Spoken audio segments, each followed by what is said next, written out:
Isso aqui foi o protótipo que a gente desenvolveu para a empresa, a gente já entregou isso daí para eles, certo? E isso aqui é as medidas de rendimento, isso essa curva de baixo aí já é o retificador com o inversor, ficamos aí beirando os 90% aí, eu fiquei satisfeito aí com o resultado.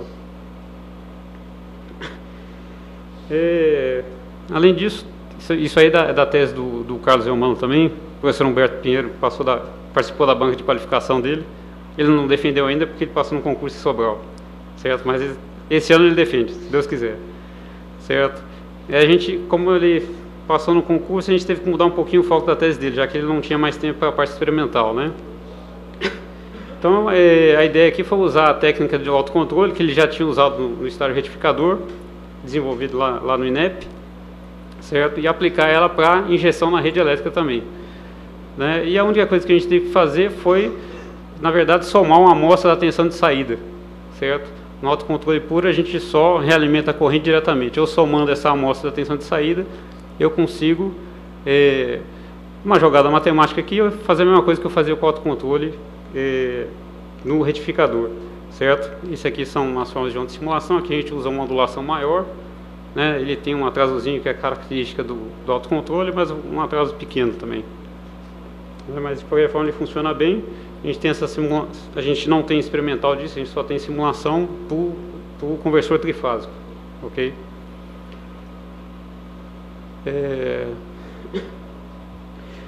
Isso aí foi em 2009. Bianualmente, né, o I3E propõe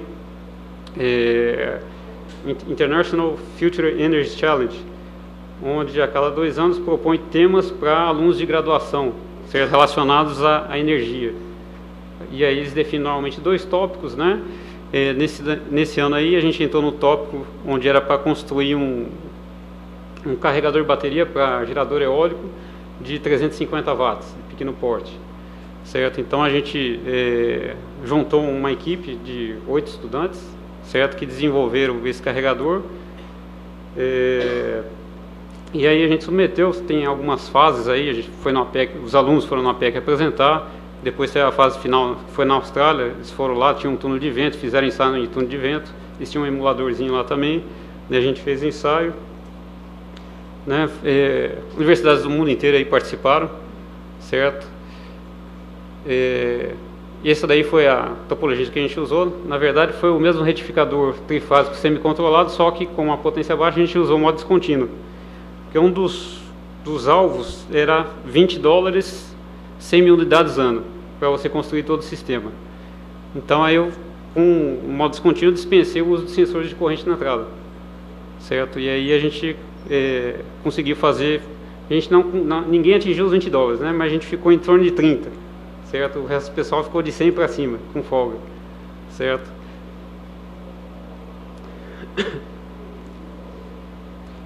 Isso aí são as formas de onda, né, de corrente, tensão e corrente no gerador, certo? Ficou também em torno de 18% aí de THD, e a gente ainda conseguiu reduzir um pouco o THD, né? Certo? Isso aqui foi o protótipo que eles fizeram e levaram lá para a Austrália, né? Certo? Isso daí a gente ganhou o I3E Outstanding Innovation Award. A gente não conseguiu o prêmio principal porque o pessoal resolveu fazer uma placa de última hora e não testou antes de levar para a Austrália, né? Então deu alguns defeitos, certo? E a gente infelizmente não ganhou o prêmio principal por causa disso, senão a gente tinha ganho, certo? Quem ganhou fez um retificador Viena que usa 6 chaves ativas, sensores de correntes, então em termos de custo eles não atingiram, mas o funcionamento deles ficou muito bom, né? Bom, e aí a gente continuou com esse negócio do retificador semi-controlado para carregar a bateria e para interligar na rede, né? Aí a gente conseguiu ganhar o prêmio Santander em 2009, onde a gente propôs desenvolver 10 unidades de cabeça de série já pensando em produção. A gente está com a patente solicitada, tem uns 2 anos já que a gente solicitou, ainda está em andamento. E o meu aluno ganhou o prêmio Jovem Cientista no ano passado, certo? Um negócio que me deixou muito satisfeito. Bom, e outra linha que, na verdade, eu comecei a trabalhar no meu doutorado. Quando eu fui para para a UFC, né, eu ainda continuei trabalhando, depois eu parei um pouquinho e agora estou voltando para essa área de CCCC trifásico, ok? Onde, em vez daquele ponte completa, né, com 2 braços, né, aqui a gente usa um inversor trifásico, né, cada braço acionado com defasamento de 120 graus entre ele, né, e com isso daí a gente aciona um transformador trifásico, certo? E, obviamente, o retificador trifásico do outro lado, certo? Com isso a gente melhora a distribuição de perdas, certo? A gente aumenta a frequência no filtro em 6 vezes, então reduz o filtro de saída, ok? E o volume do transformador, né, quando a gente passa de um monofásico para um trifásico, em torno de 20 a 30% de redução, ok? De volume de magnético. Aqui os yogas, ele fez em 88, se não me engano, né, ele usava a mesma forma de acionar um inversor comum, né, então ele usou pulsos com largura máxima de 60 graus, e a comutação era hard, né. Então, no meu doutorado eu fiz o comando complementar, só isso daí já conseguiu a computação suave, ok? A frequência no filtro de saída caiu para 3 vezes a frequência de chaveamento, mas teve um ganho por causa da computação suave. Né, e depois a gente fez o mesmo inversor trifásico, mas agora associando um retificador trifásico do tipo hybrid, certo? Que é próprio mais para altas correntes e baixa tensão de saída, ok? E aí quando eu fui para Fortaleza, eu trabalhei nessa versão, né? Que se a gente fizer uma analogia um monofásico, né? Eu tinha um ponte completa, eu tinha um hybrid, e isso aí seria o ponte completa com tap central, mais ou menos, uma analogia com isso daí. Certo? Mas na verdade eu uso, em vez de um indutor de saída único, eu divido ele em indutores de interfase para aumentar o ângulo de condução de cada diodo, ok? Usando a modulação tradicional, né, de comando complementar, quando a gente varia a razão cíclica, na verdade ele tinha um desequilíbrio nas correntes, né? Então eu tive que fazer uma mudançazinha aí na modulação. Então tinha que aplicar sequência positiva, depois sequência negativa, e alternando isso aí de tal forma a manter um bom equilíbrio das correntes. Funcionou bem, ok? E aí a gente montou os protótipos aí para tensão de entrada de 420 a 450 volts no barramento CC, tensão de saída de 60 volts, 6 kW, 45 kHz. Os EVS aí, a faixa de comutação suave de 30 a 100% de carga. Ok? E aí, para essas mesmas especificações, né, foram montados aí os 3 conversores, certo? Como a tensão de saída é baixa e a corrente é alta, né, o ponte completa, claro, teve o pior desempenho em termos de eficiência, certo? E os outros 2 tiveram um rendimento aí em torno de 94, 95%. Ok, era isso que eu tinha para apresentar. Lá na universidade ainda, principalmente o professor René e o professor Cícero trabalham muito fortemente com a parte de UPS, eles têm uma parceria com um fabricante local, né, mas até pelo tempo aí não quis colocar tudo aqui. Ok? Obrigado. Então, muito obrigado pela apresentação. Temos tempo para mais uma pergunta. Eu vou fazer aqui do Multiweb, a gente está acompanhando por aqui. A gente tem o Kefas, lá da Suíça, que mandou mensagem para todo mundo. Tem 2 perguntas que foram feitas aqui. O Lucas de Berlim, nas topologias mostradas de sistemas PV autônomo, como fica o rastreamento da máxima potência dos painéis? E a outra...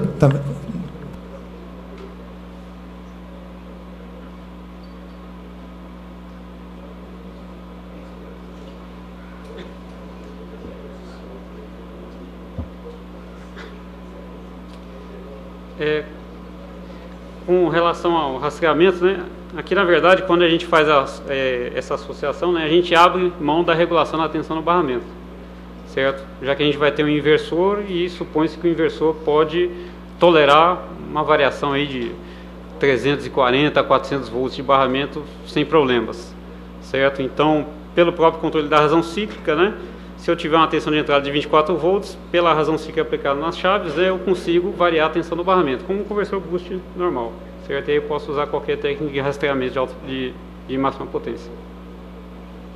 Mais uma pergunta aqui do João Pinto Belém. Parabéns, só um pouquinho que pulou. Parabéns pelo evento de transmissão. Um abraço ao Demersil. Saber se eles fazem uma comparação sobre os rendimentos das topologias propostas no caso fotovoltaico 2, se os esforços nas chaves foram baixos. A gente vai ter as 3 curvas, certo? E até dia 26 que é a defesa, né? Se ele não tiver, ele não vai defender. Ok? Em termos de esforço, né? Esforço de corrente é maior nessa topologia F-bridge, já que a chave S2, né, ela conduz tanto a corrente de entrada de LI quanto a corrente que sai de C1 e passa pelo transformador, né? Certo? Então, em termos de esforço, essa topologia sofre bastante. Ok? Essa topologia aqui, eu acho que o melhor rendimento mesmo vai ser nessa terceira aqui. Ok? Essa aqui a gente não conseguiu otimizar ela ainda, certo? E como ele estava com pressa, ele já passou direto para essa terceira, que a gente tem uma expectativa melhor, certo? Onde o esforço na chave de baixo agora é dividido em S2 e S4. Então a gente espera um bom resultado aqui. Não sei se alguém mais tem uma pergunta. Aqui no Multiweb tem mais. Boa tarde a todos. Sérgio Vidal, da FURB de Blumenau. Professor Demersil, uma curiosidade, vocês verificaram ou se houve algum problema com o desequilíbrio de tensões nesses capacitores? Tem alguma técnica de controle? O capacitor C1 tem a própria tensão na bateria, certo? E o C2, dependendo da razão cíclica, ganha do boost, né?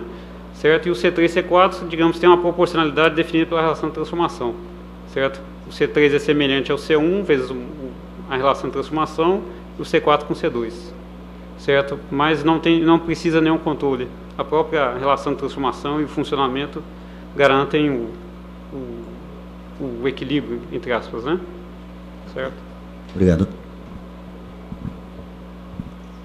Alguém mais? Temos tempo mais uma pergunta, vou aproveitar aqui do Multiweb aqui. De novo, João Pinto, de Belém.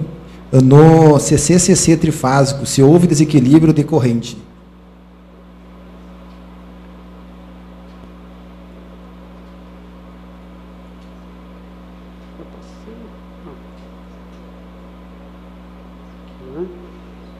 Provavelmente deve ser. O hybrid trifásico, ele tem digamos, é inerente ao funcionamento dele um desequilíbrio de corrente, certo? E aí não tem muito o que fazer, ok? Mas de qualquer forma deu um rendimento bom, ok? Ele tem o ângulo de condução desses diodos de baixo dos retificadores é alto, né? Então ele consegue um rendimento bom em função disso também. E é só um diodo em série, né, com alta corrente do secundário, né? E nesse caso aqui, é o que eu falei, né, ele tem o desequilíbrio se a gente usar uma modulação normal. Se eu usar a sequência positiva e negativa, eu consigo, sem ter que vigiar as correntes individuais. Eu pego só a corrente total de saída e ele funcionou bem, mesmo transitório. Então vamos agradecer ao professor Demersil pela apresentação, que nós estamos no horário. Obrigado.